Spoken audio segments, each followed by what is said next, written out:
Ya, walaupun ini online, misalnya Anda sambil tiduran atau sambil santai-santai silahkan, tapi tolong diperhatikan ya, karena nanti ada kuis ya. Jadi jangan sampai nanti join tapi kemudian ditinggal-tinggal begitu ya. Karena nanti ada kuis dan Anda harus mengerjakan karena nilai kuis ya juga menjadi bagian dari penilaian keseluruhan nantinya ya.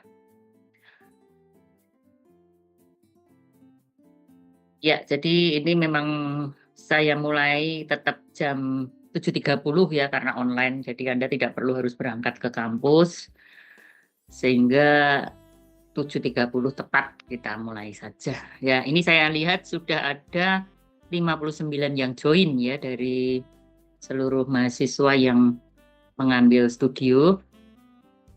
Dan hari ini saya akan memberikan materi terkait dengan atau mereview ya, karena Anda kan sudah mendapatkan materi-materi di mata kuliah sebelumnya.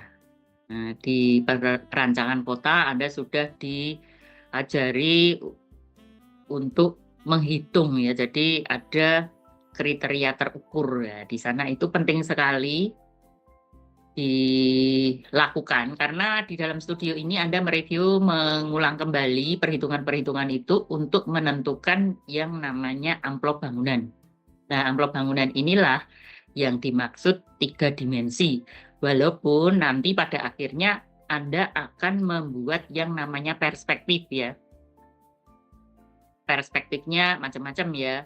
Ada perspektif 1 titik lenyap, 2 titik lenyap, 3 titik lenyap, atau kadang-kadang orang itu menyebut mata burung.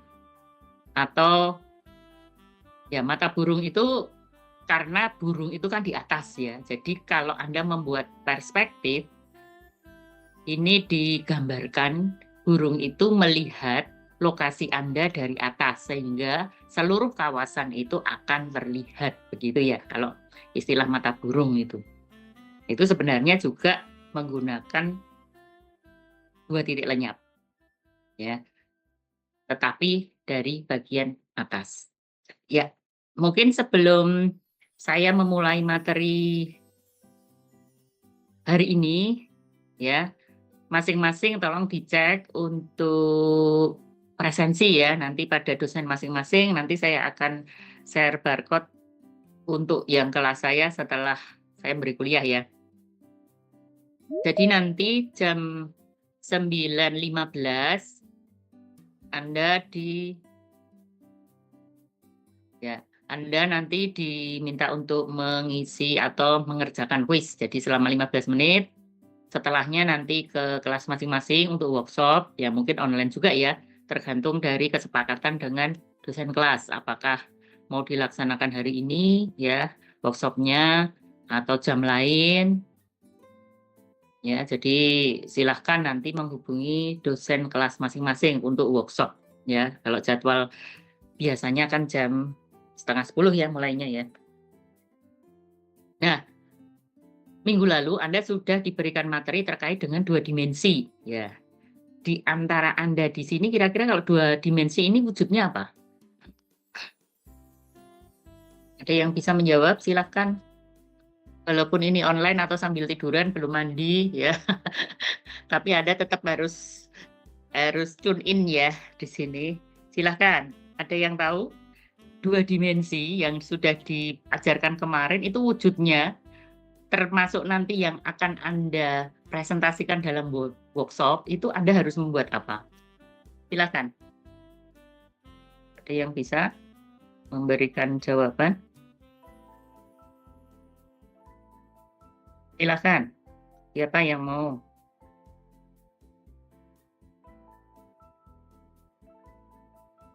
Wujudnya bentuk plan, Ibu.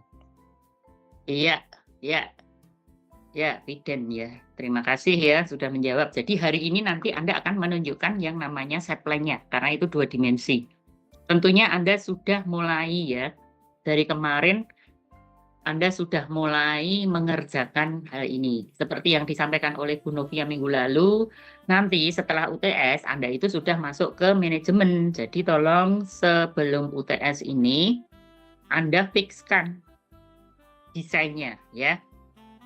supaya nanti pada saat manajemen Anda sudah tidak berubah-ubah lagi. Kalau berubah-ubah lagi, wah menghitungnya juga nanti menunggu begitu ya. Jadi di sini Anda fikskan ya.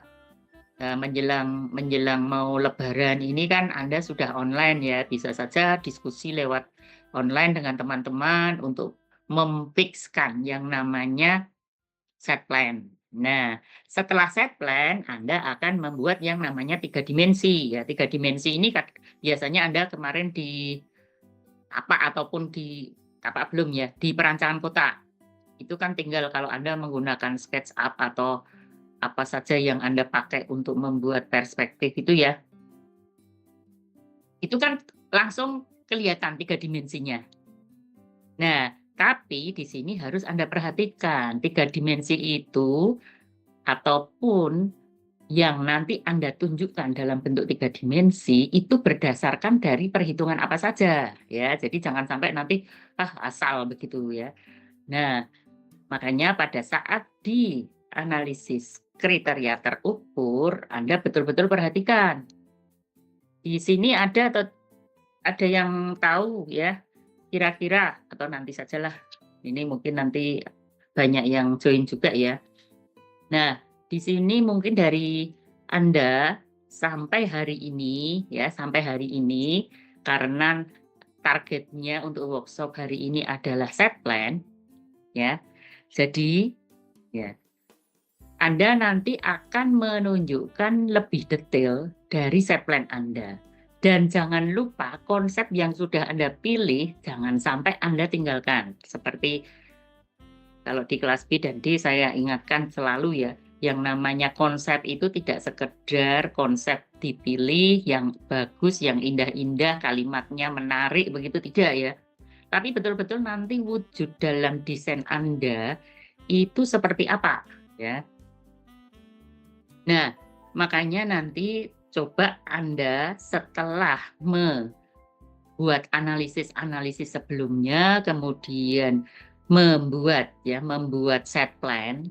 Nah, sebelum set plan biasanya Anda itu membuat apa dulu ya. Walaupun dalam satu set Anda itu dikerjakan oleh beberapa kelompok atau sub-sub kelompok, misalnya, kamu bagian yang sana, misalnya di sana ada pusat lingkungan, bagianmu, yang di sini saya pusat, ataupun di sini adalah kawasan perumahan, yang di sini pusat industrinya misalnya. Kira-kira ada yang tahu apa dulu yang dibuat sebelum Anda membagi blok-blok ataupun setiap coupling dalam kawasan tersebut? Kira-kira Anda menentukan apa dulu? Ada yang tahu? Jadi kalau membuat set plan itu kadang-kadang ada yang membuat, bagian saya misalnya satu kelompok ini ada 15 orang misalnya. Wah, yang satu kelompok 5 orang membuat ini, satu kelompok lagi ini membuat pusat lingkungan dengan fasilitasnya, yang di sini membuat kawasan perumahannya, yang di sini karena ada industri, wah ini yang kawasan industri. Nah, tapi ketiga sub ini kan harus saling terintegrasi, saling berhubungan ya. Jangan sampai nanti membuat, wah ini mendesain sendiri kelihatan bagus ya, yang satunya lagi loh kok ini acak-acakan seperti ini, yang ini kok tidak teratur seperti ini, jangan sampai seperti itu. Jadi dalam keseluruhan set plan itu harus Anda rencanakan, Anda buat dulu ya, yang keseluruhannya saling terkait atau terintegrasi. Jangan sampai nanti loh jalan di sini kok terus terputus. Padahal mau menuju ke sana ya. Jadi harus Anda buat dulu keseluruhannya. Itu kira-kira wujudnya dalam bentuk apa supaya kelihatan sebelum Anda membagi dalam coupling. Kira-kira atau dalam blok-blok tadi. Kira-kira dalam bentuk apa?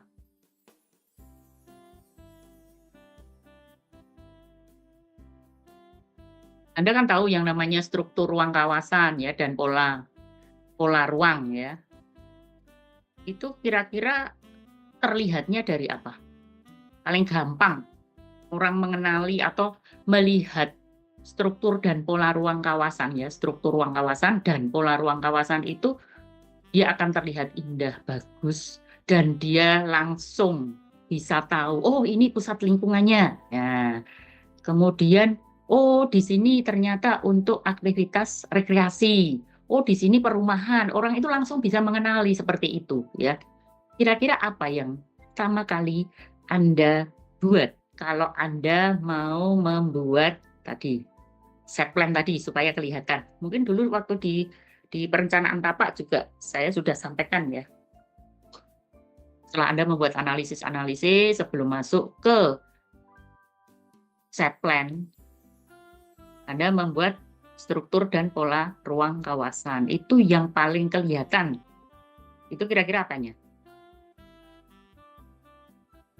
Ada yang tahu? Mohon izin Prof, mungkin dari zoningnya Prof. Zoning, oke. Zoning itu kan sesuai dengan aktivitas ya. Tapi untuk secara fisik, untuk strukturnya, struktur ruang kawasannya secara fisik bisa ditunjukkan dengan apa? Kalau tubuh manusia itu ya, misalnya ya rangka manusia, itu kan kelihatan tulang-tulangnya ya. Ya, misalnya belum tertutup daging. Ya. Atau belum ada bagian-bagian yang menutupi tadi. Kira-kira yang disebut dengan struktur tubuh manusia itu terlihat dari apanya? Atau rangka tubuh manusia itu terlihat dari apanya? Dulu Anda waktu SD atau SMP ya, itu kan mempelajari rangka. Kira-kira apa? Mungkin Viden mau jawab lagi selain Sony?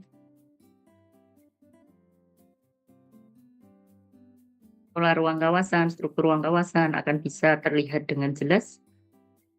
Apa kira-kira? Jaringan jalan, ya. Jaringan jalan Anda tentukan dulu sesuai dengan hierarkinya, ya. Jadi jaringan jalan itu tidak semuanya, kalau dalam penggambaran tidak semuanya lebarnya sama. Contoh ya, kampus Undip Tembalang misalnya.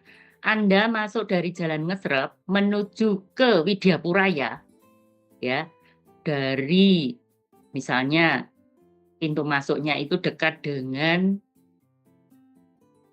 apa? Pom bensin. Itu ada gerbang ya, gerbang yang di atasnya ada besi-besi ya, dengan konstruksi besi yang demikian itu. Anda mengikuti jalur jalan itu, jalur jalan utama untuk masuk Undip ya. Kampus Undip ya, bukan masuk Muladidum ya. Muladidum itu kan gedung serbagunanya Undip. Nah, mengikuti jalan Prof. Sudarto tadi, Anda melihat di sana ada jalan yang lebar, di tengahnya ada boulevard ya istilahnya, atau separator ya pembatas jalannya ya, dengan lebar ya, yang berbeda dengan yang Prof. Sudarto dari jembatan atau bundaran ya, bundaran yang dulu dekat BRI itu ya, atau ke arah lurus itu ke arah apa namanya, danau ataupun ke arah stadion itu ya. Nah, Anda belok kemudian naik ke atas.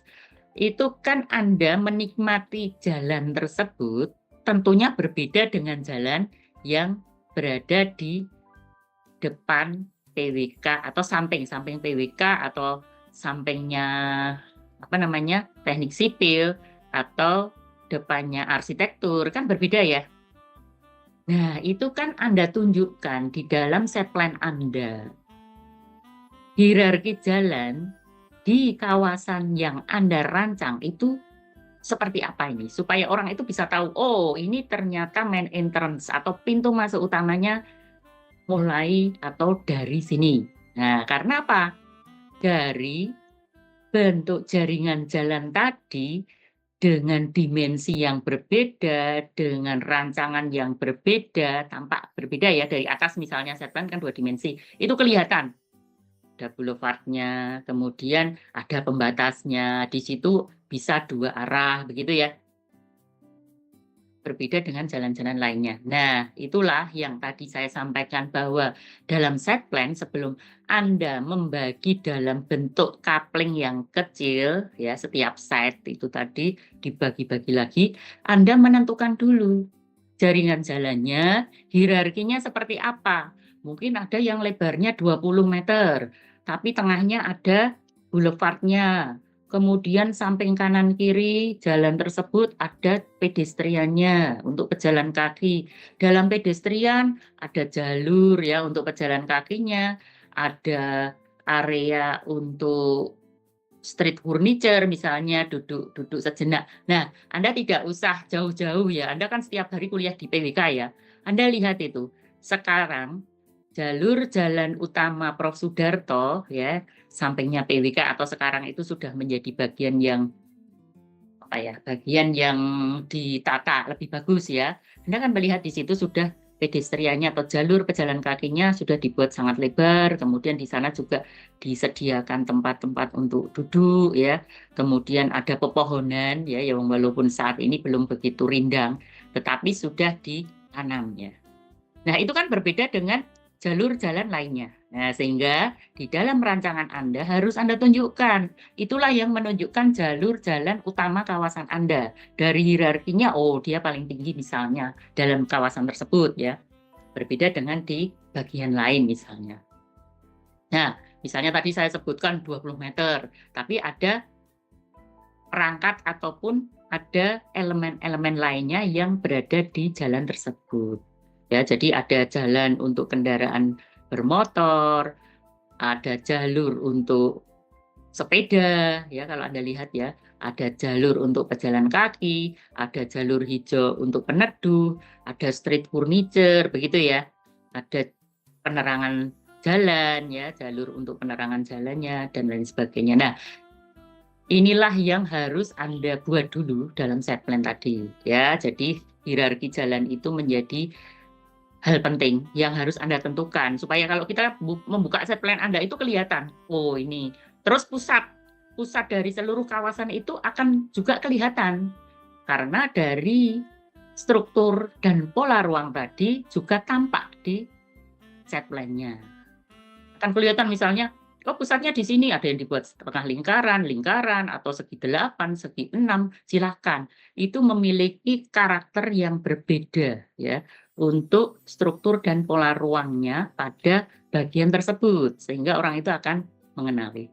Ya, mungkin dulu sejak di perencanaan tata, perancangan kota, ya Bapak Ibu dosen sudah menunjukkan ya contoh-contoh set plan ya yang bagus ya, sehingga Anda bisa membayangkan nanti kawasan Anda pun juga harus Anda desain dengan lebih baik ya. Apalagi Anda sudah di semester 6, tentunya semua materi dari semester 4 itu sudah sudah semuanya bisa Anda pahami ya.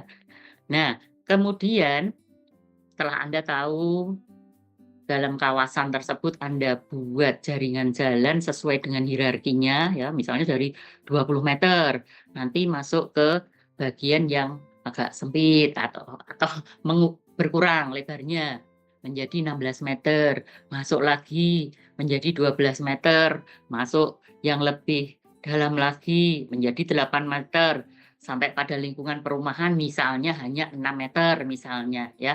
Jadi di sini ada hierarki jalan yang nantinya akan menunjukkan struktur ruang kawasan dan pola ruangnya. Pola ruang ini akan kelihatan karena apa? Terkait dengan aktivitas yang terjadi. Misalnya pusat lingkungan, oh di sini ada taman. Kemudian di sekitarnya ada fasilitas apa yang dibutuhkan oleh masyarakat yang berada di lingkungan tersebut. Itu akan berbeda.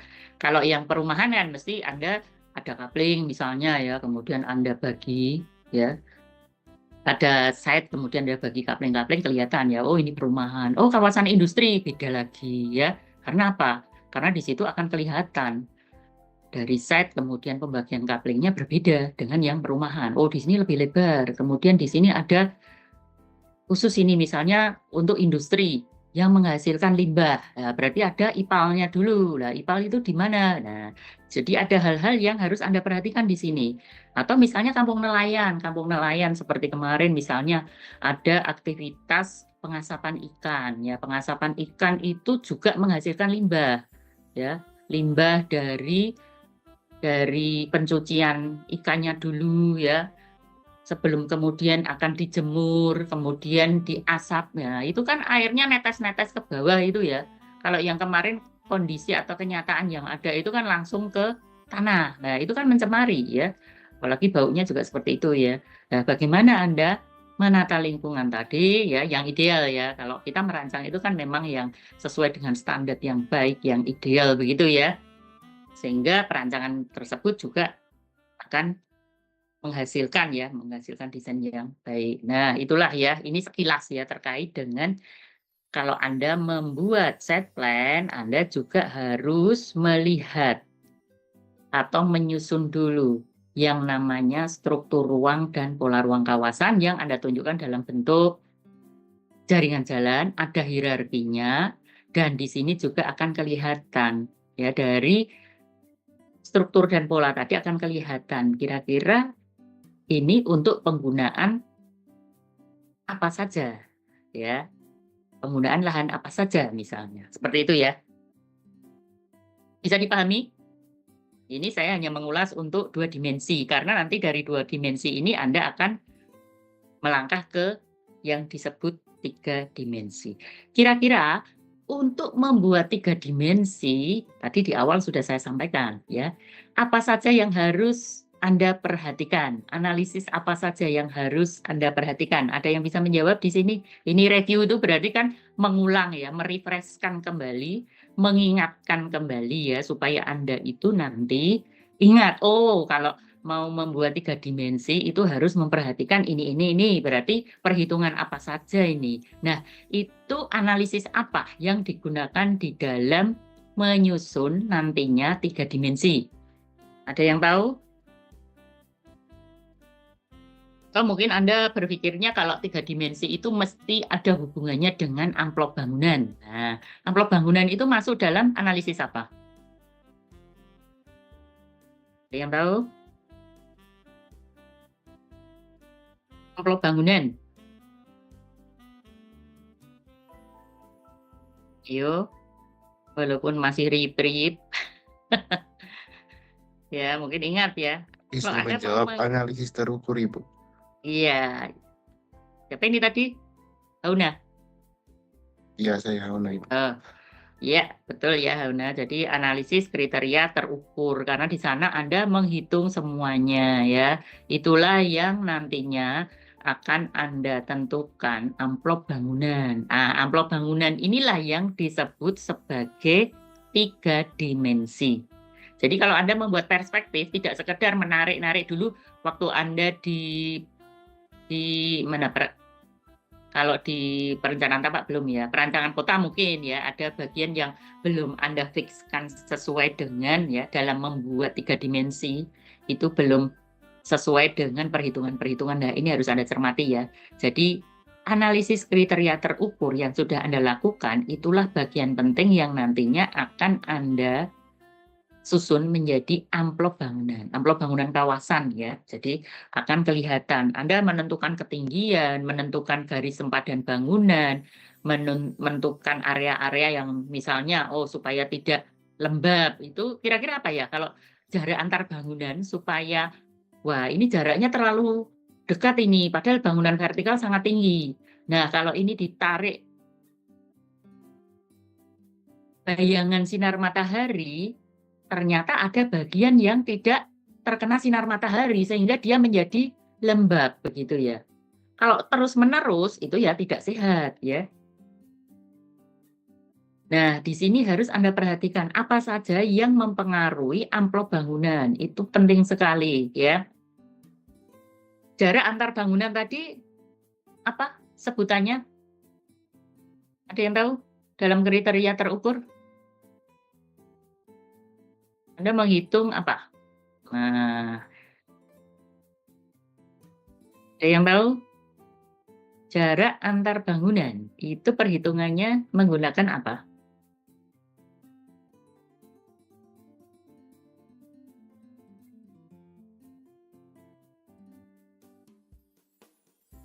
Ada yang tahu? Ada yang tahu atau tidak? Kalau dulu di perencanaan tapak saya pernah menyampaikan ya. Tapi itu rumus dari Yoshinobu ya.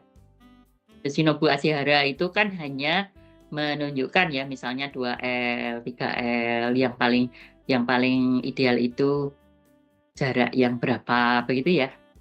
Tapi di perancangan kota Anda sudah lebih detail lagi ya menghitungnya. Kira-kira apa itu? Ada yang tahu?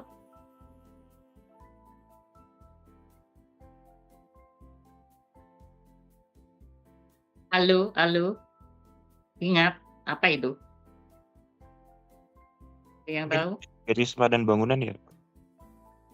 Halo? ALO? Apa itu? Izin, Prof.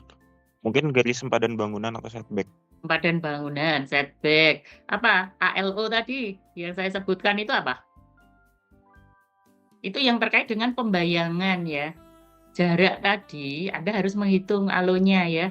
Supaya apa? Supaya ketemu yang ideal. Jangan sampai nanti bangunan tingginya misalnya sama-sama 5 lantai, jaraknya hanya 1,5 meter. Nah, 1,5 meter itu tadi kan berarti sinar matahari tadi tidak bisa jatuh ke area permukaan tanahnya. Dia akan lembab terus tiap hari dan tidak sehat. Atau Anda contoh ya, misalnya ada suatu pohon yang rindang sekali dan daunnya itu ya, kerapatan daunnya itu sangat rapat ya. Ya memang nyaman ya kalau orang duduk di bawahnya. Tapi kalau dia atau contoh saja di PWK ya beberapa waktu lalu ya, Anda kan melihat itu pohonnya itu rindang, banyak dedaunan yang menutupi sinar matahari yang menyinari bagian permukaan paving ya. Karena sering hujan, kemudian sinar matahari tidak sampai bawah, itu terjadi kelembapan dan pada paving-nya itu terus lumut-lumut ya, licin begitu ya. Karena apa? Karena tidak kena sinar matahari. Sehingga nah itu kan area-area yang kemudian kalau misalnya di sini antar bangunan terlalu dekat, nah area tersebut ya menjadi lembab, tidak sehat. Ya, sehingga Anda pun juga menghitung ya selain garis sempadan bangunan atau setback tadi ya yang disampaikan oleh Widen tadi, ketinggian ya, KLB, kemudian ada FAR, kemudian ada ALO ya yang menuju pada amplop bangunan itu harus betul-betul Anda perhatikan di sini ya. Jadi jangan sampai nanti Anda keliru loh. Ini ada bangunan 10 lantai berdekatan atau berjejeran. Tapi jaraknya cuma 2 meter. Coba Anda hitung. Wah, di sini kan kalau dengan ALO tadi ya akan terjadi pembayangan di area tertentu ya yang tertutup terus itu tadi. Nah, kemudian kalau Anda misalnya kemarin juga menghitung ada koefisien infiltrasi, itu kira-kira untuk menentukan apa?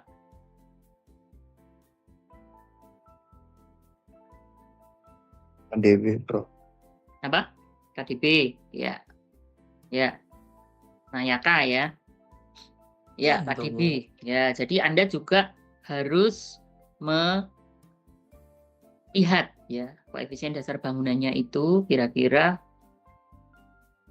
berapa ya yang sudah Anda hitung ya. Jadi ada koefisien dasar bangunan, ada FAR, ada KLB, ya ada GSB atau garis sempadan bangunan. Itu hal penting yang nanti akan Anda pakai di dalam menentukan amplop bangunan. Jadi amplop bangunan itu tidak muncul dengan tiba-tiba atau Anda hanya berpikir, oh perspektif 3 dimensi tarik saja ke atas. Tidak seperti itu ya. Jadi hal-hal yang sudah Anda pelajari dalam kriteria terukur itu penting sekali ya, atau gunanya adalah untuk menentukan amplop bangunan. Nah, itu tadi jawaban dari Nayaka tadi ya, KDB, benar ya. Kemudian ya, kalau Anda ya misalnya di sini ya, misalnya Anda mau menghitung koefisien lantai bangunan KLB. Kira-kira apa yang harus diperhatikan misalnya?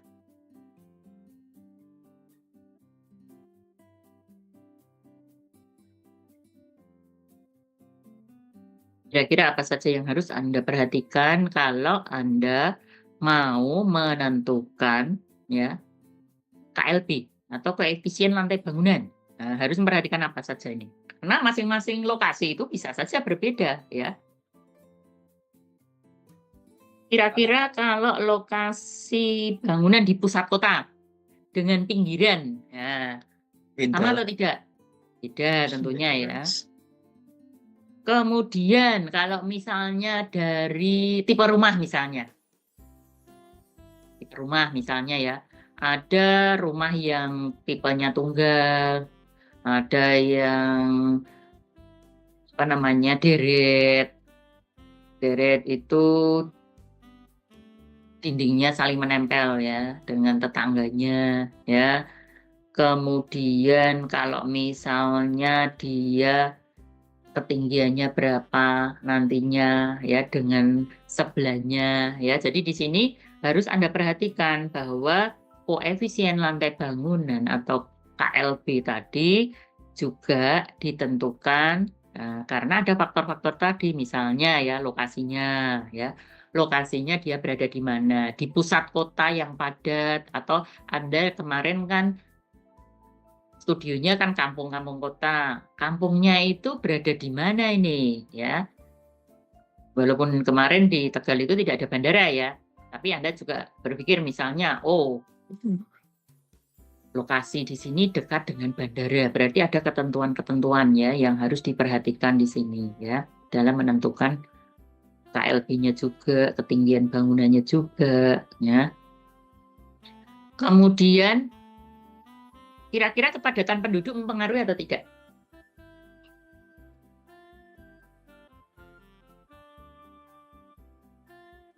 Kepadatan penduduk mempengaruhi atau tidak KLB? Ada yang tahu?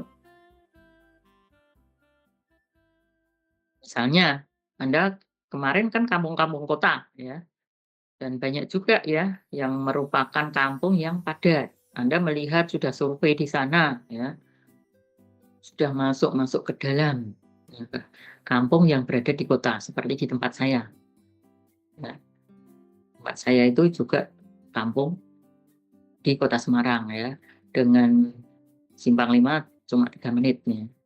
Dekat sekali, tapi padat. Kira-kira jumlah penduduk itu mempengaruhi atau tidak koefisien lantai bangunan KLB? Pengaruhi atau tidak?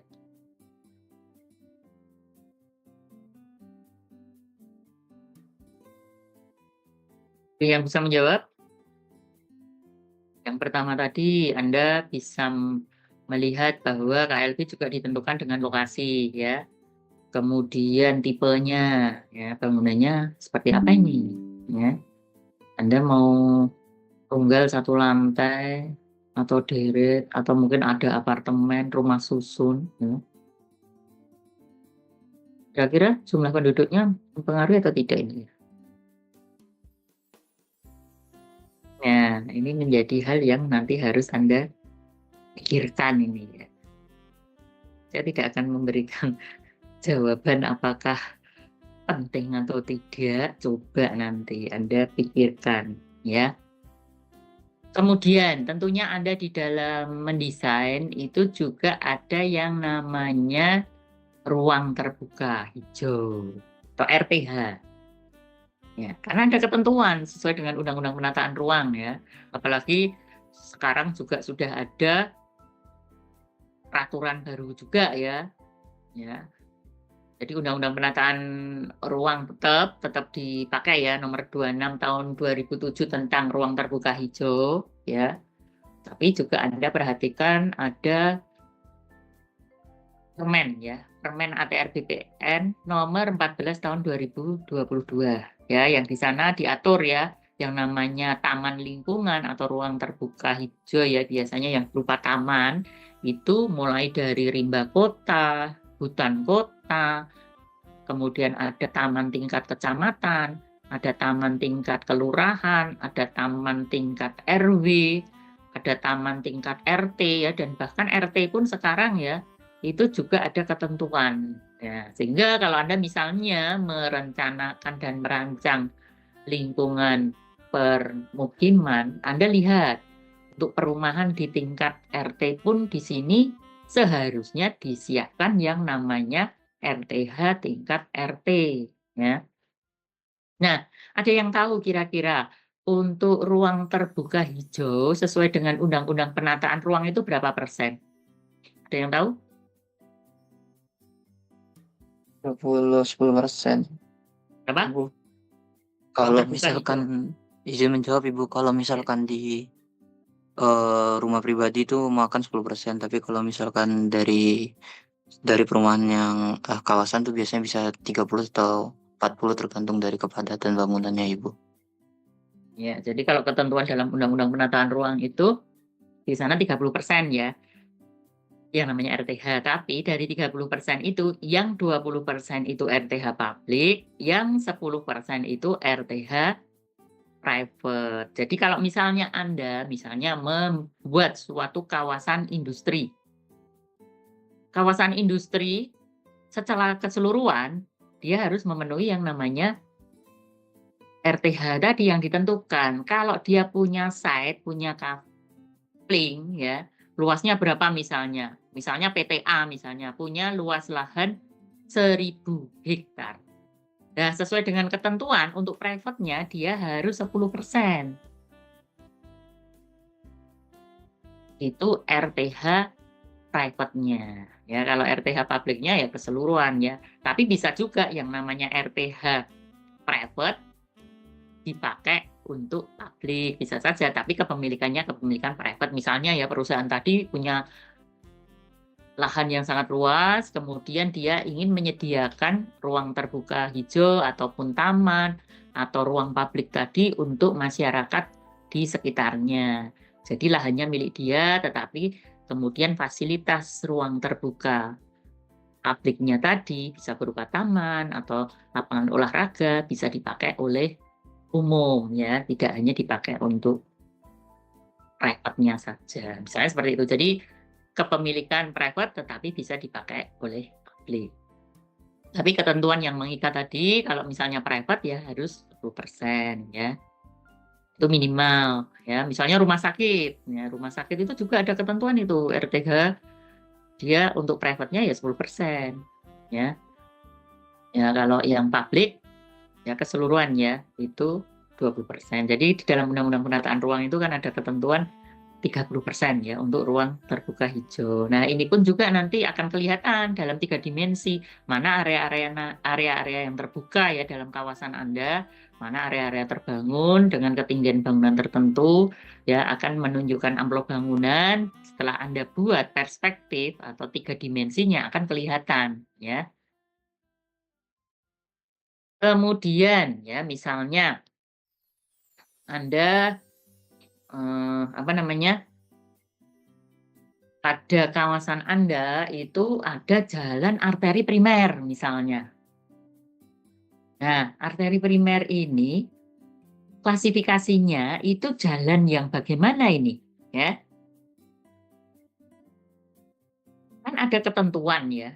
Anda juga harus mengecek itu dari Kemenhub atau Dinas Perhubungan ya, ada ketentuan jalan tersebut. Makanya Anda juga harus memperhatikan ya nanti untuk menentukan garis sempadan bangunan atau GSB-nya itu juga harus Anda cek kembali. Atau misalnya di lokasi Anda dekat dengan rel kereta api.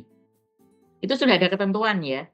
Jadi garis sempadan rel kereta api, garis sempadan sungai, GSS ya, atau di tepian pantai, itu kan ada garis sempadan pantai juga. Ya, Anda cek. Ya, itu semuanya sudah ditentukan ya, makanya jangan sampai nanti Anda keliru misalnya, rel kereta di sini ada rel kereta api kok jarak di situ ada permukiman jaraknya hanya 10 meter misalnya. Sudah ada sebenarnya ya ketentuan garis sempadan rel kereta api. Anda cek kembali ya. Yang ideal, yang benar itu adalah sesuai dengan ketentuan tadi ya. Misalnya Anda bayangkan Anda punya rumah di dekat rel kereta api, jaraknya hanya 10 meter dari rel. Setiap hari Anda mengalami kebisingan tinggi karena misalnya ya, atau tol, jalan tol misalnya. Tol itu 24 jam juga ya. Kereta api juga kalau lewat ya suaranya seperti itu ya.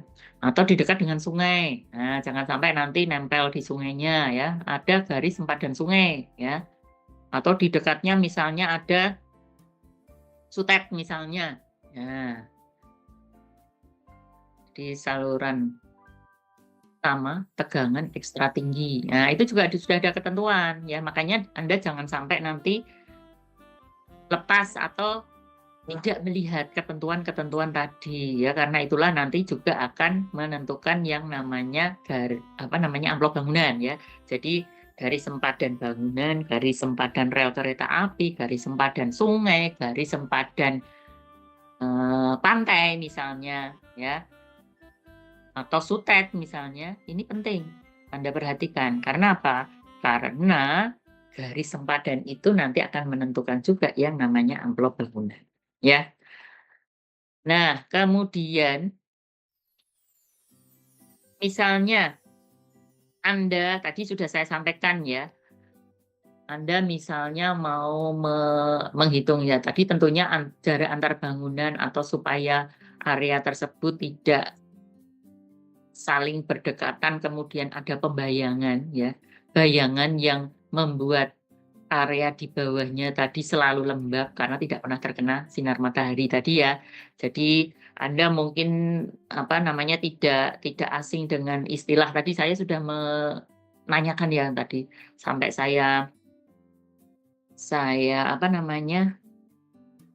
sudah saya sebutkan ya ALU tadi ya, ALU tadi itu apa ya. Anda kan menghitung itu juga ya. Jadi jangan sampai nanti, ini ada bangunan kok dekat sekali ya. Anda tentunya ya sudah memperhitungkan tadi kalau rumah pun juga misalnya Anda mau membuat rumah deret, couple dan lain sebagainya ya, kalau deret memang tapi satu lantai ya misalnya, atau couple misalnya 2 lantai bisa saja ya, tapi ada jarak dengan sebelahnya misalnya. Atau misalnya blok-blok rumah susun bisa saja ya, itu kan vertikal, misalnya maksimal 4 lantai karena tidak menggunakan lift ya. Di Indonesia itu memang maksimal 4 lantai ya, kalau tidak menggunakan lift ya. Karena Indonesia ini orang-orangnya juga malesan ya. Mungkin Anda melihat kalau seperti di Cina sana ya, di Shenzhen itu kota industri ya, di sana yang namanya rumah susun atau apartemen itu bagi masyarakat yang penghasilannya masih belum mampu ya untuk menyewa apartemen atau rumah susun yang mahal, sampai 8 lantai itu mereka naik tangga. Tangga biasa itu ya, sekalian olahraga ya. Itu di Shenzhen ya, karena kota industri di sana. Kalau di Indonesia 4 ke atas sudah capek ya. Jadi harus disediakan liftnya. Nah, itu yang harus Anda perhatikan tadi ya. Jadi ada ALU tadi ya. Kemudian kalau misalnya Anda mau ya tadi ya, mau menghitung, ingat ya rumus-rumus yang Anda pakai di dalam kriteria terukur itu tentunya ada tujuannya untuk menentukan apa saja. Misalnya untuk menentukan garis sempadan bangunan itu rumusnya bagaimana toh? Nah, karena hasil tersebut nanti ya, seperti saya sampaikan di awal tadi, akan mempengaruhi yang namanya amplop bangunan. Ya. Kemudian amplop bangunan itu juga dipengaruhi oleh perhitungan apa saja. Anda kan tidak asing ya, dulu waktu di perancangan kota sudah diberikan materi kriteria terukur. Siapa yang memberi? Dosennya. Ingat nggak? Waktu semester 5, ayo. Baru kemarin loh. Yang memberi materi kriteria terukur. Ingat nggak? Izin menjawab Bu Novia Bu, seingat saya. Iya, betul ya. Ingat ya, materinya juga sudah di-share sepertinya ya. Jadi Anda jangan melupakan perhitungan-perhitungan tersebut ya. Ya Bu Novia ya yang memberikan analisis kriteria terukur. Jadi perhitungan-perhitungan sampai detail kemarin ya, sampai Anda menentukan garis sempadan bangunan, KLB, ya, dan ALO, atau nanti kalau pada lokasi yang dekat dengan bandara, Anda kan harus mempertimbangkan ya, walaupun ini untuk Tegal tidak ada bandara ya, tapi tadi saya ingatkan, ada jalur rel kereta api, garis sempadan sungai, garis sempadan pantai, itu pun juga harus Anda perhatikan ya. Nah, kemudian kalau Anda sudah menentukan yang namanya amplop bangunan, itu tadi Anda kan akan membuat perspektifnya ya. Perspektif tadi ataupun 3 dimensi yang Anda tunjukkan ya, bisa dengan, tapi rata-rata kalau untuk perancangan kota dan studio ini menggunakan perspektif yang tadi saya sampaikan, mata burung ya. Jadi dilihat dari atas karena supaya kelihatan seluruh kawasan tadi. Ya, dalam kawasan yang lebih luas ya, tidak hanya bagian set saja, tapi bisa menunjukkan kawasan yang lebih luas ya. Jadi sebelum Anda membuat itu, hitung dulu amplop bangunannya supaya nanti tidak sekedar dari set plan pokoknya diberi dimensi ketinggian lah. Nah, jadi nanti terlihat 3 dimensi, tidak seperti itu. Tetap semuanya Anda bagian-bagian tadi Anda hitung dulu ya. Amplop bangunannya seperti apa. Nah, itu baru benar. Karena nanti akan terlihat, skyline dari kawasan tadi seperti apa. Mana bagian-bagian yang bangunannya boleh tinggi, mana yang dia rendah. Atau Anda mau ya berdasarkan perhitungan-perhitungan Anda ketemunya seperti apa itu. Ya, jadi tidak sekedar narik garis dari set plan. Kalau dulu waktu perencanaan tapak ya, ada yang membuat juga 3 dimensi begitu ya, Anda narik saja ke atas. Tapi belum mempertimbangkan jarak antar bangunan, begitu ya. Kemudian di sini juga garis sempadan bangunan ya, yang harus Anda hitung ya, sehingga ketemu berapa ya. Nah, itu hal-hal yang harus Anda perhatikan. Ini tadi refresh ya, refresh terkait dengan kriteria terukur. Nah, ini saya akan share kira-kira untuk 3 dimensi itu sendiri ya, apa yang harus diperhatikan. Nah, ini saya akan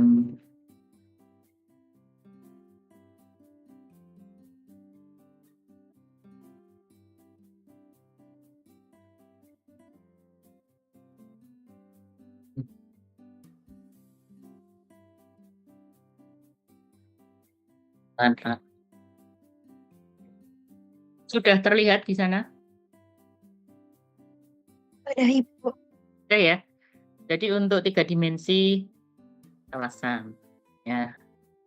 Jadi kalau Anda mempelajari terkait dengan 3 dimensi ya, tadi yang sebelumnya sudah saya refresh kembali ya, analisis kriteria terukur itu penting ya di dalam nantinya menentukan amplop bangunan ya, karena dari perhitungan-perhitungan itu yang Anda pakai.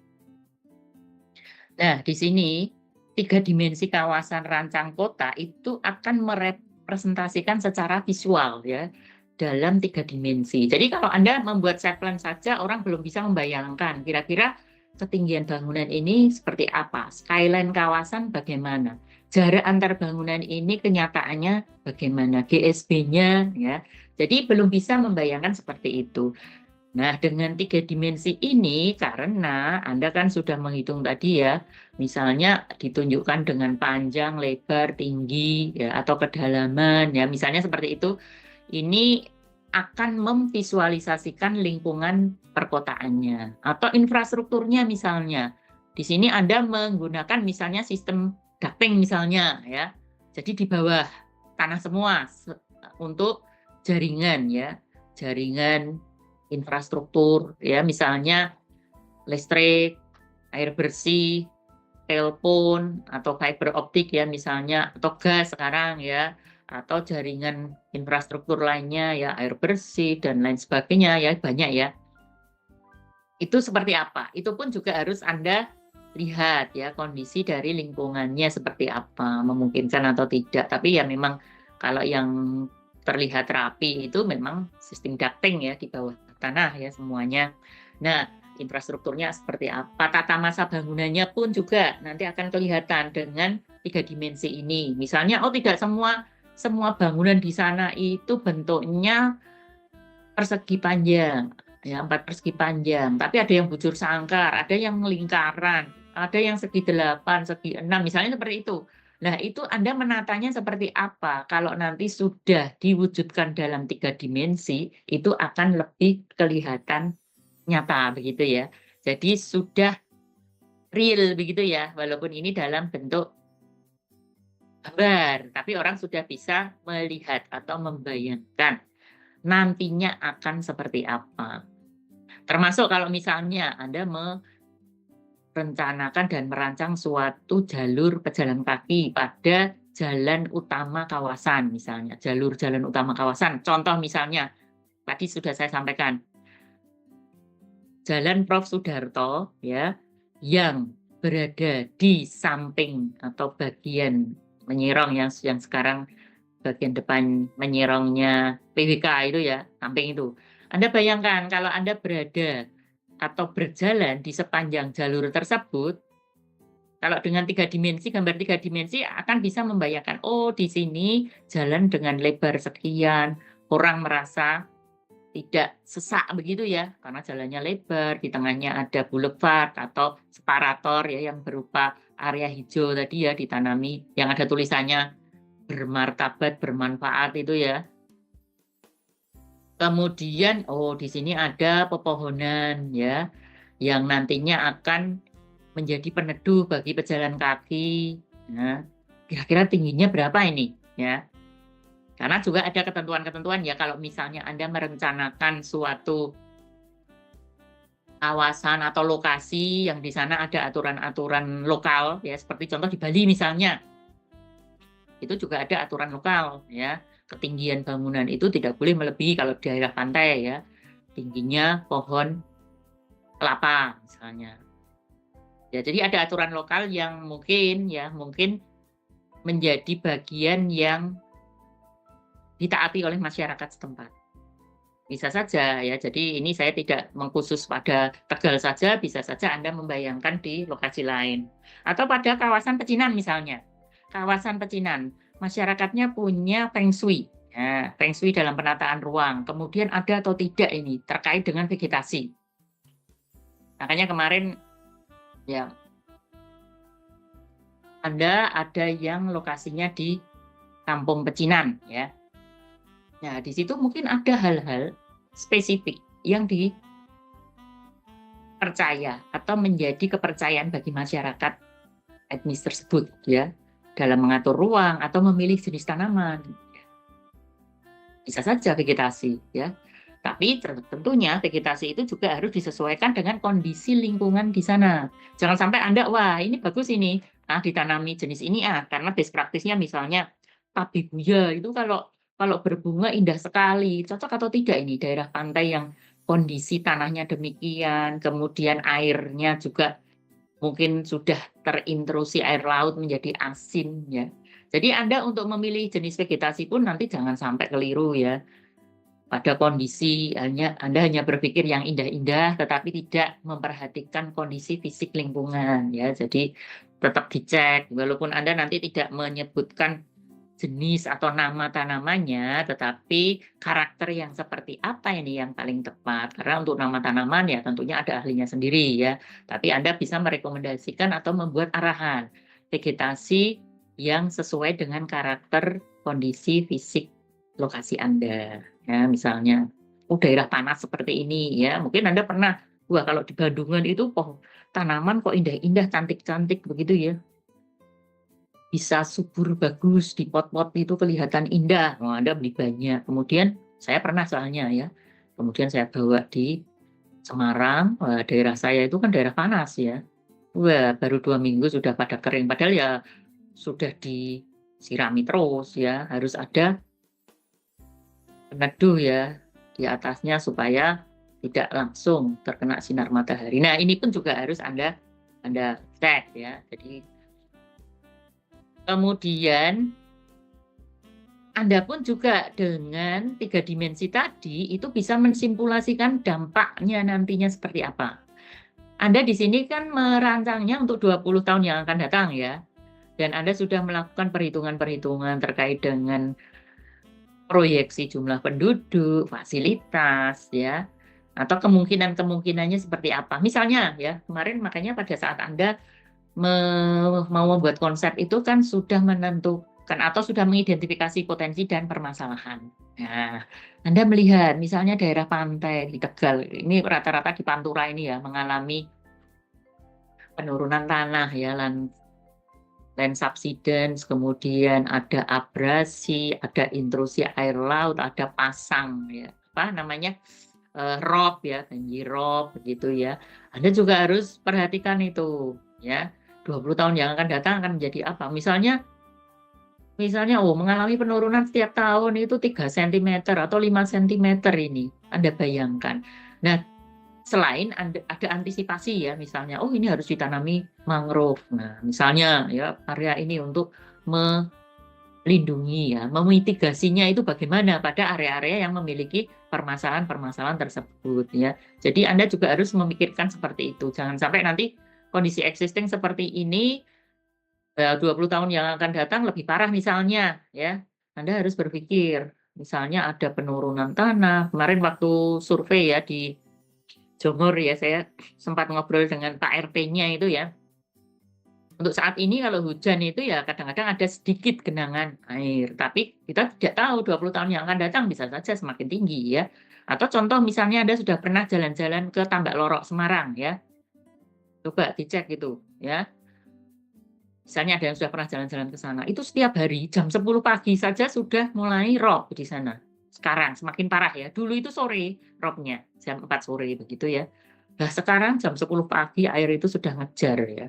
Sudah makin tinggi. Walaupun nanti ada waktu-waktu surut ya. Nah, sampai kadang-kadang pagi itu ya anak-anak berangkat sekolah saja masih ya kondisi robnya kadang-kadang tinggi ya. Beberapa waktu lalu itu saya survei ya, tidak hujan itu panas begitu ya. Tapi mulai jam 10 itu ternyata air mulai naik. Ini kayak kejar-kejaran dengan air ya.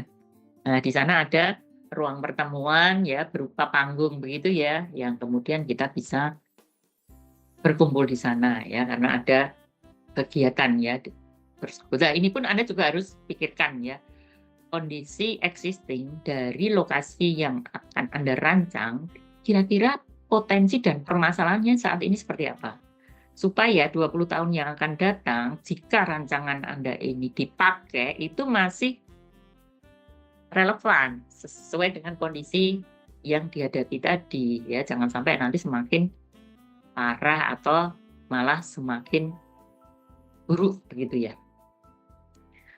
Nah, di sini misalnya kepadatan, ketinggian bangunan, RTH-nya, dan lain sebagainya, itu dampak-dampak seperti itu harus Anda perhatikan. Kemudian fungsi dan tujuan utama dari Anda menyusun 3 dimensi itu sebenarnya apa? Ya, akan menunjukkan secara visual. Jadi orang itu bisa membayangkan, ya. Jadi arsitek atau perencana kota di sini bisa memvisualisasikan wujud dari kota ya. Jadi kalau hanya 2 dimensi kita tidak bisa melihat ya. Set plan begitu kan tidak bisa melihat nanti bangunan yang tinggi di mana ini.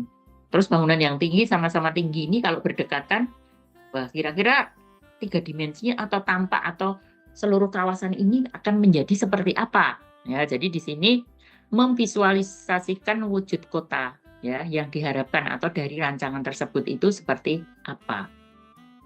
Ya, jadi sebelum dibangun, ya makanya Anda kok menghitung sampai amplop bangunan, kemudian membuat yang namanya 3 dimensi atau perspektifnya, ya supaya tidak keliru nanti. Dulu saya pernah waktu di Cina ya, di Cina itu di kotanya, waktu itu, jadi di sana itu ada suatu bangunan, ya bangunan yang kemudian dibangun, ketinggiannya pada waktu itu sampai ya lumayanlah vertikal gitu ya, bangunan vertikal tinggi sekali. Ternyata itu menghalangi pandangan dari arah bukit ya, karena bukit itu ada rumah raja ya waktu itu. Kotanya saya lupa ya. Jadi ternyata dari atas bukit itu kalau melihat ya view-nya ke ke bawah itu tertutupi oleh bangunan tersebut. Sehingga pada saat itu bangunan tersebut ya, kami sempat ke bangunan yang sedang dibangun tersebut. Kok terus berhenti dan dipotong. Nah, ini mungkin ya pada waktu itu mungkin ya dari perancangan tadi memang ada simulasi tapi tidak melihat keseluruhan, sehingga pada saat pembangunan tadi bangunan tersebut harus diturunkan atau dipotong lantainya hanya 4 lantai. Karena kalau tinggi sampai berapa ya, lebih dari 10 waktu itu akan menutupi view. Atau Anda mungkin pernah melihat ya aturan ya, ada yang sudah pernah ke Jogja, ke Ratu Boko, Keraton Ratu Boko. Kalau Anda berada di Keraton Ratu Boko, itu melihat ke arah kompleks Candi Prambanan, itu kelihatan dari sana. Nah, makanya ada ketentuan di sana bahwa tidak boleh ya arah pandangan atau view dari Ratu Boko ke kompleks Candi Prambanan tadi ada bangunan tinggi yang nanti ya dari view-nya itu akan menutupi. Sehingga di sana rekomendasi bangunan maksimal itu hanya 2 sampai 3 lantai saja, itu maksimal. Tidak boleh ada bangunan tinggi ya pada area atau view tadi yang terlihat dari arah Ratu Boko ke kompleks Candi Prambanan. Dan juga penggunaan material tidak boleh menggunakan material yang menyilaukan. Ya, misalnya menggunakan seng begitu ya. Itu tidak boleh. Jadi harus menggunakan material yang tidak menyilaukan pandangan dari arah atas tadi menuju ke kawasan Candi Prambanan. Nah, ini salah satu contoh ya. Contoh kalau Anda misalnya merancang pada kawasan-kawasan yang memiliki ketentuan-ketentuan seperti itu. Ya, jangan sampai Anda tidak melihat hal-hal demikian ya, karena ada hal-hal yang memang spesifik ya pada lokasi-lokasi tertentu. Nah, ini pun juga Anda lihat misalnya di Tegal misalnya juga ada ketentuan-ketentuan yang memang diberlakukan pada lokasi-lokasi tertentu. Jangan sampai nanti Anda lewatkan atau Anda abaikan ya, karena ini penting sekali ya. Kemudian ya dalam RTBL ya, dalam perencanaan RTBL itu juga detail ya sampai pada 3 dimensi tadi ya. Jadi bagaimana amplop bangunan itu juga harus ada di sana supaya kita bisa melihat nanti ya secara visual atau 3 dimensinya ya kalau nanti terbangun ya itu seperti apa ya, atau kenyataannya nanti setelah dilakukan pembangunannya itu bagaimana. Nah, di sini dalam RTBL juga ya 3 dimensi tadi penting ya, misalnya Anda menentukan yang namanya amplop bangunan, karena di sana juga akan mengatur intensitas, kepadatan, ya ada KDB, KLB ya, supaya selaras dengan lingkungan di sekitarnya. Nah, dengan 3 dimensi Anda juga bisa mengevaluasi nanti, misalnya oh di sini vertikal, oh sangat tinggi sekali. Kan sudah kelihatan ya dengan 3 dimensi, seperti tadi saya sampaikan, kalau misalnya Anda sampai menghitung yang namanya jarak antar bangunan, kemudian kalau tadi ya supaya kelihatan tadi, oh di sini ternyata kok jaraknya terlalu dekat, sementara bangunan vertikalnya itu sama-sama tinggi misalnya.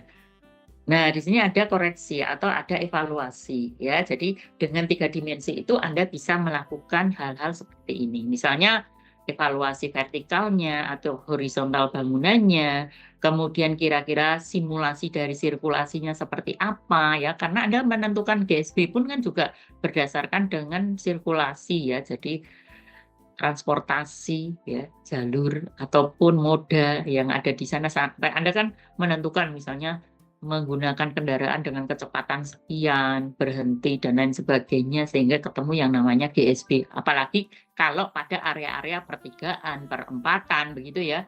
Pada bangunan atau GSB-nya itu bagaimana ya, jangan sampai nanti pada area yang pertigaan, perempatan ada belokan tadi orang itu terganggu dengan adanya bangunan yang sangat dekat sekali dengan pertigaan atau perempatan tadi sehingga menghambat atau mengganggu pandangan orang yang berkendara mau belok begitu ya, karena tertutup. Makanya untuk GSB pada area-area seperti pertigaan, perempatan itu juga harus Anda perhatikan hasil hitungannya seperti apa. Nah,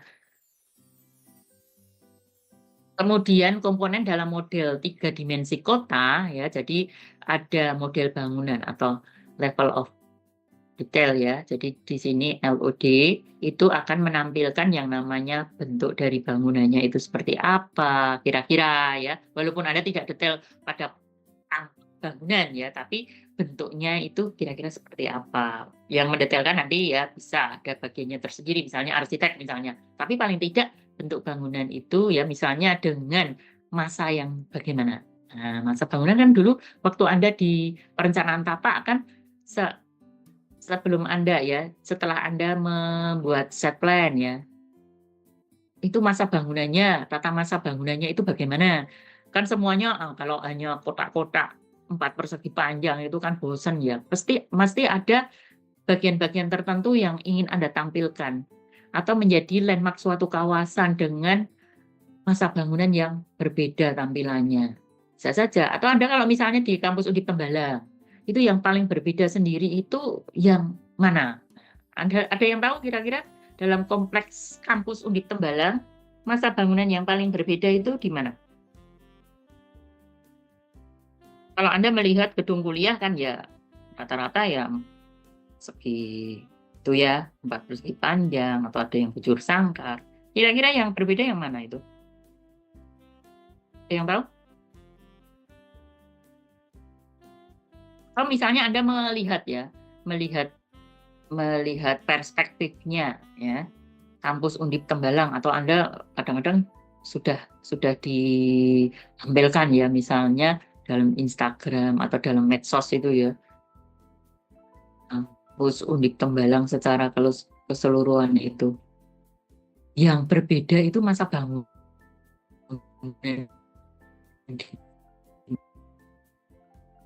Silahkan ya, walaupun Anda sambil santai, layeh-layeh atau tiduran, coba kira-kira Anda ingat kembali kalau Anda di kampus Undip Tembalang itu masa bangunan yang berbeda itu kira-kira apa? Dengan bentuk atau tampilan yang berbeda juga. Ada yang tahu? Silakan. Mungkin Muladidom, Bu. Iya, ini siapa ini yang jawab? Rifki, Bu. Oh, Rifki, ya. Ya, Muladidom itu kalau Anda lihat dari atas ya, set plan atau 3 dimensinya itu kan berbeda dengan bangunan kuliah dan bangunan-bangunan administrasi lainnya ya, termasuk Widyapuraya atau gedung-gedung rektorat ya. Rektorat itu ya di Widyapuraya ya sekarang ya. Kalau sekarang yang sebelahnya itu namanya SANBA ya. Dulu kan rektoratnya. Sekarang sudah pindah ke gitu. Nah, itu berbeda sendiri ya. Kalau Anda cek atau Anda lihat ya masa bangunannya ya dari bentuknya. Kalau yang lainnya ya mungkin tampilannya ada yang berbeda-beda, tapi kan masa bangunannya ya bentuknya itu kan sama ya, persegi panjang atau misalnya persegi tapi dengan kombinasi ya dibentuk L atau ya seperti apa gitu ya. Nah, di sini juga Anda harus perhatikan ya nanti kalau di dalam rancangan Anda ada atau tidak ini kira-kira masa bangunan yang berbeda dengan bagian lain, supaya itu juga menunjukkan landmark dari kawasan tersebut, atau lainnya tidak dalam bentuk bangunan, tapi dalam bentuk penataan ruangnya. Misalnya, ada suatu karakter di dalam struktur tadi yang dipengaruhi oleh jaringan jalan tadi ya, itu bentuknya bagaimana ini? Ada yang setengah lingkaran, ini menjadi pusat, ada yang melingkar. Ya, misalnya kalau Anda melihat Kota Semarang misalnya, yang namanya lapangan Simpang 5, itu kan menjadi bagian yang langsung kelihatan di situ ya. Karena apa? Lapangannya bentuknya persegi panjang ya, 4 persegi panjang ya dengan pola yang demikian, karena di sekitarnya bangunannya seperti apa ya, jadi nanti akan kelihatan demikian. Atau di tempat Anda karena kampung-kampung kota ya yang sudah padat, ada atau tidak ini bagian dari ruang yang bisa didesain ya, mungkin akan berbeda di situ menjadi pusat lingkungan dari kampung tersebut atau menjadi pusat aktivitas dari kampung tersebut sehingga nanti akan mudah dikenali begitu ya. Ya, secara 3 dimensinya bisa Anda tunjukkan ini ya dari rancangan Anda.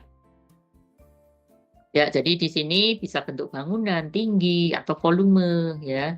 Oh, dia paling besar sendiri bangunannya. Seperti tadi Revi menjawab, oh kampus Undip Tembalang ini di dom ya. Tampilannya berbeda, bentuknya berbeda. Tapi kalau dilihat itu jadi seperti burger ya. atasnya seperti itu ya, seperti burger kata Bu Retno Susanti itu seperti seperti burger. Nah, kemudian ruang terbuka hijau itu juga akan kelihatan nanti visualisasi ya dari tamannya seperti apa, area hijaunya juga akan kelihatan 3 dimensi. Misalnya Anda akan menentukan ruang terbuka hijau tadi dengan vegetasi. Nah, kan tidak semuanya pohon itu sama ya tingginya. Ada bagian yang dia harus rendah, ada bagian yang tinggi misalnya. Pada bagian jalur utama ini nanti akan dipilih jenis vegetasi yang tinggi dan tidak banyak cabangnya ya. Karena apa? Pohon-pohon ini bisa saja sebagai pengarah ya, pengarah pada jalur utama kawasan tadi misalnya. Yang ya jenis vegetasinya tidak banyak cabang-cabangnya supaya tidak mengganggu orang yang berkendara maupun pejalan kaki ya. Nah, jadi Anda juga harus memperhatikan ini. Makanya dulu waktu di perencanaan TAPA ada analisis site ya, termasuk vegetasi ya. Vegetasi itu tidak sekedar atau pokoknya ada pepohonan begitu. Anda memilih atau menentukan jenis vegetasi ya, karakternya seperti apa, itu sesuai sebenarnya dengan penggunaannya atau fungsinya. Oh, pohon peneduh beradanya di mana ini? Oh, ini pada jalur utama kawasan harus dipilih jenis vegetasi yang batangnya itu tidak banyak cabangnya atau model cabangnya itu dia sudah di atas 2 meter misalnya, sehingga tidak mengganggu pejalan kaki dan juga para pengendara ya, karena kalau ketutup cabang-cabang itu juga akan mengganggu pandangan ya para pengendara misalnya seperti itu. Atau jenis vegetasi ini harus yang berupa perdunya yang bagaimana, ini tadi sudah saya sampaikan ya, harus Anda sesuaikan dengan kondisi fisik ya dari lokasi tersebut. Misalnya tanahnya kok tanah jenis ini berarti cocoknya untuk ditanami jenis vegetasi yang bagaimana. Oh, di sini areanya adalah area yang sudah resisten air. Jadi misalnya Anda menggali 40 cm ya, di situ sudah nyumber air atau sudah keluar airnya dan airnya asin misalnya di daerah pantai. Ini yang paling cocok apa jenis vegetasi ya, sekalian untuk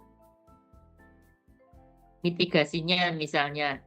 Nah, ini untuk memitigasi supaya tidak terjadi abrasi misalnya ya, untuk mencegah supaya tidak terjadi abrasi. Jenis vegetasi apa ini? Karena di daerah pesisir misalnya, atau di kampung-kampung yang misalnya di sini kok areanya kadang-kadang juga menggenang ya, ada atau tidak ya, mungkin Bu Novia juga sudah pernah ya, kemarin saya mendengar ya, sudah menyampaikan juga ya, bagaimana Anda menentukan misalnya pada suatu kampung tadi, Anda mau menerapkan yang namanya infrastruktur hijau ya, green infrastructure, itu juga harus disesuaikan ya, tidak semua green infrastructure tadi cocok pada lokasi Anda. Jadi harus Anda pilih ya mana yang paling tepat, yang sesuai dengan kondisi lokasi Anda. Nah, kemudian di sini Anda akan bisa melihat ya untuk lahan makro mikronya ya. Ya, kalau ini tidak sampai ya visualisasi datanya. Berikan contoh-contoh saja ya. Tapi Anda nanti di dalam rancangan Anda sampai pada 3 dimensi itu akan kelihatan nanti. Misalnya perumahan. Oh, perumahan ini rata-rata ketinggiannya sama kalau di sini ya. Hanya 2 lantai misalnya.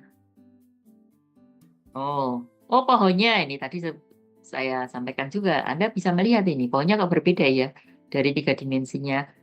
Ada yang pohon tadi saya sebutkan karena dia berada di jalur jalan utama sehingga ditanami jenis vegetasi yang tidak mengganggu pandangan. Wah, ini pohon-pohon ya seperti palem begitu ya. Palem itu kalau ada ya sejenis ya kelapa, palem itu kan batangnya itu kan lurus atau tegak ke atas ya, tidak ada cabang-cabangnya sehingga tidak mengganggu pandangan orang yang melintasi. Berbeda dengan jalur-jalur untuk pejalan kaki, akan dipilih jenis vegetasi yang meneduhkan bagi para pejalan kaki yang menggunakan ruang di bawahnya, begitu ya. Jadi ini contoh misalnya di 3 dimensi di kawasan perumahan atau kawasan industri ya, misalnya demikian. Anda kan bisa melihat di sini ya. Oh, di sini ada ya, kalau di sini Anda bisa melihat masa bangunannya ada yang seperti ini ya, atau ada yang ya bisa Anda cermati ya. Nah, ini hanya contoh-contoh saja, tapi Anda mungkin nanti dalam rancangan ya harus Anda sesuaikan ya dengan perhitungan atau hasil dari amplop bangunan tadi itu seperti apa, sehingga nanti setiap bagian kawasan itu akan kelihatan ya. Nah, Anda tidak hanya berpikir pada setiap bagian-bagian, tapi juga tadi di awal saya sudah sampaikan ya, walaupun ini misalnya satu kelompok ada 15 dibagi menjadi 3 subbagian kawasan, masing-masing membuat desain ya. Ya, tapi keseluruhan itu harus Anda tentukan dulu melalui struktur ruang kawasan dan pola ruang kawasan. Itu nanti akan kelihatan ya. Jadi jaringan jalannya Anda buat ya, mana sesuai dengan hierarkinya ya. Mana jalur jalan utama, mana yang lebarnya sekian ya. Jangan sampai nanti sama semua. Kalau terlihat di set plan, loh ini lebar jalan kok sama semua. Berapa ini lebarnya? 10 meter, Bu. Lah, sampai di dalam-dalam mau 10 meter semua ya. Anda harus menentukan mana yang menjadi jalur jalan utama atau ada 2 arah ya di sini, atau dibagi ada separatornya, ada boulevardnya itu di bagian mana. Nah, kalau di sini kan kelihatan ya, misalnya oh ini ada jalur jalan yang diberi di sini lingkaran seperti ini untuk menuju ke, ini kan kelihatan nih jalur jalan utama, yang lainnya nanti lebih kecil.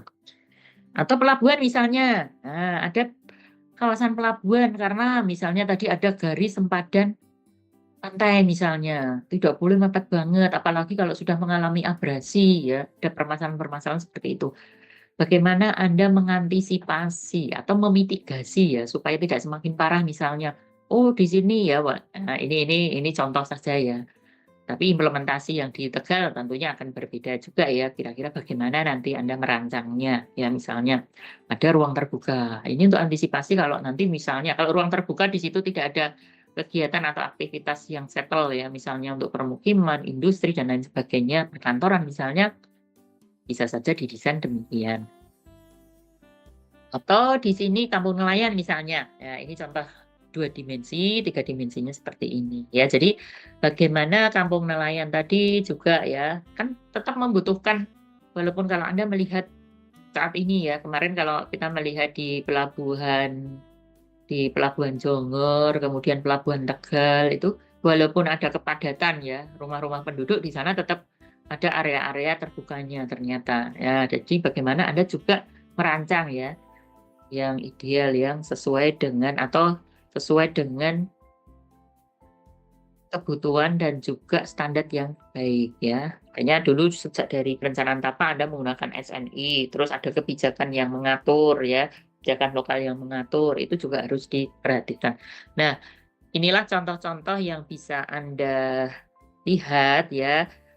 Dan juga Anda kalau mendesain itu jangan ya, Anda hanya banyak searching ya, banyak melihat ya contoh-contoh set plan ataupun perspektif pada lokasi-lokasi yang relevan dengan lokasi perancangan Anda ya, supaya nanti hasilnya juga oh menarik ini, oh ada inovasi baru ini ya, misalnya seperti itu. Jadi tolong Anda juga tetap explore ya, banyak melihat, jangan hanya pokoknya ada set seperti ini saya bagi-bagi, saya rajang couplingnya, sudah seperti ini. Oh terus dari masa bangunannya hanya kotak-kotak, terus kok tidak ada atau tidak menunjukkan dari struktur ruang kawasan dan pola ruangnya tidak menunjukkan ada bagian ya yang spesifiknya, punya karakter.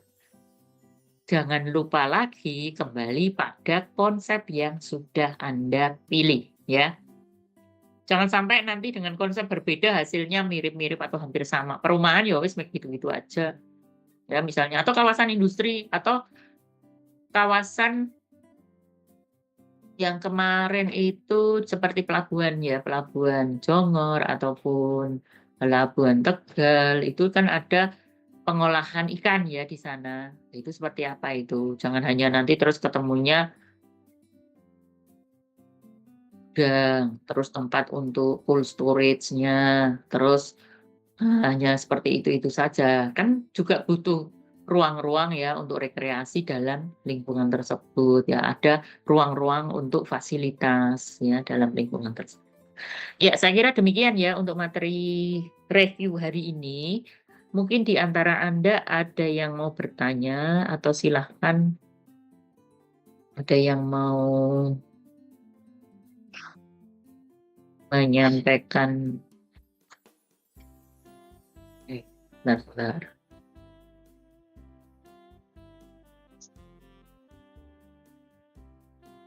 Silakan, ada atau tidak?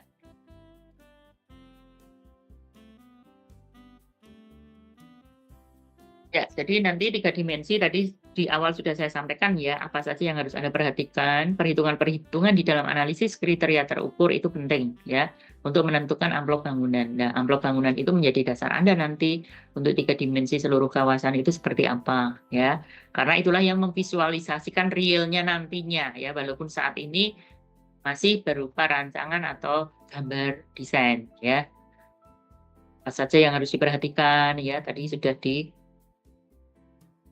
diingatkan kembali ya. Jadi jangan sampai nanti wah itu sudah mata kuliah semester 5 lupa Anda.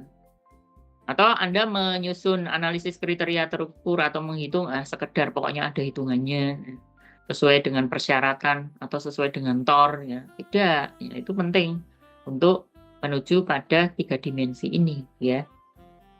3 dimensi juga tidak asal menarik-narik pokoknya punya ketinggian, tidak.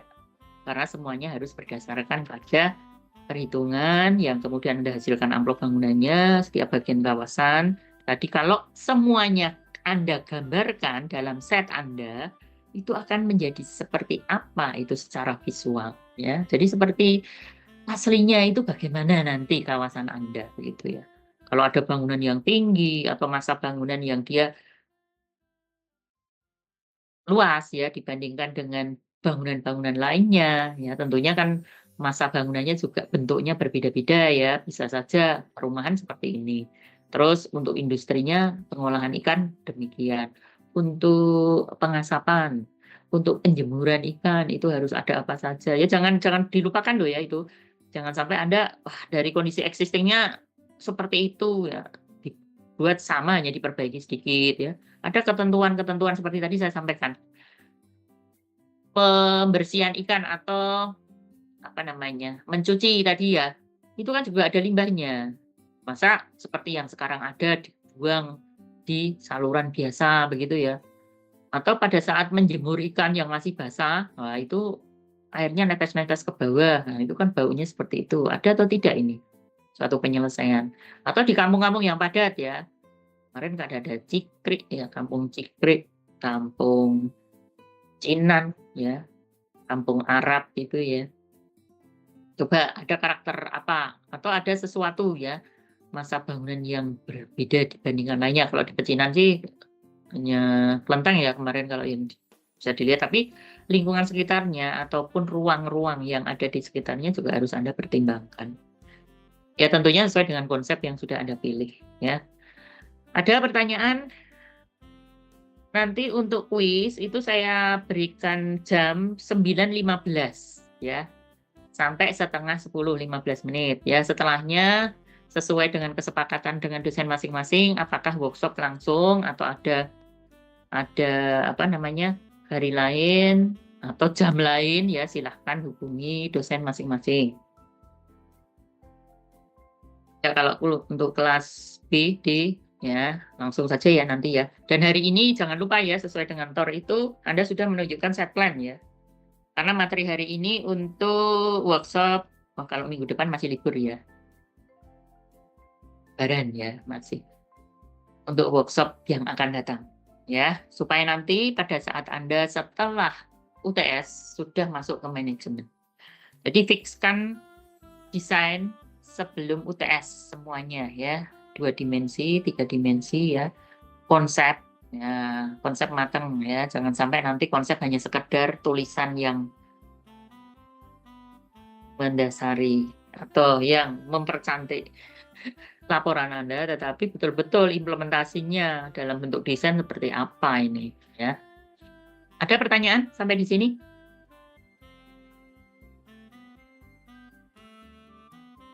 Ada? Tidak ada? Ya, untuk presensi tolong hubungi dosen masing-masing ya.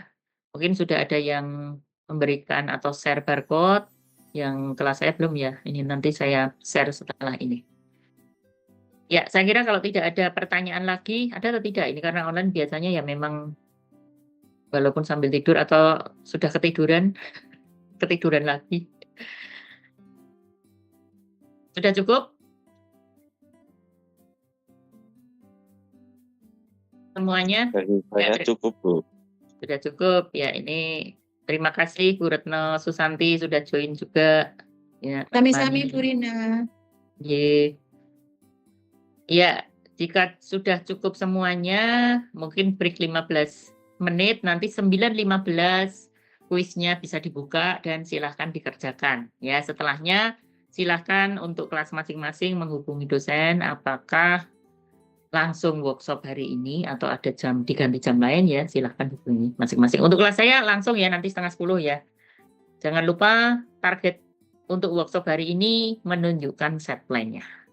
Ya, jika tidak ada semuanya yang bertanya di sini, saya kira untuk pertemuan pagi ini saya akhiri. Jangan lupa yang tidak join ya, formatnya nanti sampaikan ke saya ya siapa. Atau sampaikan ke dosen masing-masing. Di sini ada 184 ya. 184 yang join. Ini 186 termasuk saya dan Bu Retno Susanti ya. Nah, nanti dilaporkan ya, atau ada yang sakit, nah, sehingga tidak bisa join ya. Silahkan. Ya, saya akhiri untuk pertemuan pada pagi hari ini. Terima kasih atas kehadirannya semua. Tetap semangat. Jangan lupa tugasnya juga ya didiskusikan bersama. Terima kasih Bu Retno Susanti. Ya, saya juga izin leave ya. Jangan lupa 9.15 nanti kuisnya bisa dibuka. Ya. Sampai ketemu lagi di waktu yang akan datang. Wassalamualaikum warahmatullahi wabarakatuh. Saya izin leave ya. Terima kasih, Bu.